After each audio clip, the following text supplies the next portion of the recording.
নমস্কার বন্ধুরা, বকুলের রান্নাঘরে সকলকে স্বাগত জানাচ্ছি। আজকে তৈরি করব টমেটো পোস্ত। তো সবসময় কিন্তু টমেটো চাটনি ছাড়াও যে পোস্ত দিয়েও টমেটো খেতে ভালো লাগে। তো চলুন দেখে নিই কেমনভাবে বানাই। এখানে কড়াইয়ের মধ্যে একটুখানি তেল গরম করে বেশ কয়েকটা টমেটো আমি দিয়ে দিয়েছি। বেশ পাকা পাকা লাল লাল টমেটো ছিল। তো তেলের মধ্যে লবণটাও দিয়ে দিয়েছি। তারপর টমেটোটাকে ভালো করে ভেজে নিচ্ছি। যখন দেখবো গলে গেছে, ভাজা হয়ে এসছে, তখন সে পর্যায়ে জল দিয়ে দেবো। অনেকটা পোস্ত বেটে রেখেছি।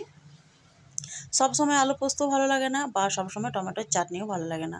সেই জন্য মাঝে সাঝে টমেটো যদি এভাবে পোস্ত বানিয়ে খান তো গরম ভাতে কিন্তু ভালো লাগে খেতে। চাটনিরও কাজ করে, প্লাস সবজিরও কাজ করে। তো একটুখানি আমি জল দিয়ে দিলাম। তারপরে জল দিয়ে ভালো করে টমেটোটাকে ফুটিয়ে নেব। যখন দেখবো বেশ ভালো করে ফুটে গেছে, তখন আমি যে পোস্তটা বেটে রেখেছি, আমি কাঁচা লঙ্কা দিয়েছি দুটো কাঁচা লঙ্কা দিয়ে পোস্তটাকে বেটে রেখেছি সেটা দিয়ে দেবো। টমেটো পোস্তর জন্য একটুখানি পোস্ত বেশিই লাগে, দিয়ে দিয়েছি। আর আমার কিন্তু টমেটোর চাটনি থেকে টমেটো পোস্তটা খেতে ভীষণই ভালো লাগে।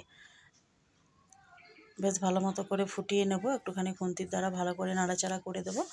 ভালো মতো করে ফুটিয়ে নামিয়ে নিলেই হয়ে যাবে টমেটো পোস্ত। এটার জন্য কোনো ঝামেলা লাগে না, বেশি তেলের প্রয়োজন হয় না, একদম সহজেই কিন্তু হয়ে যায়। তো ভালোভাবে ফুটে গেছে, এখন আমি নামিয়ে নিলাম, একটা পাত্রে ঢেলেও নিয়েছি।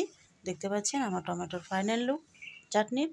আশা করি আপনাদের এই টমেটো পোস্তটা আপনাদের ভালো লাগলো।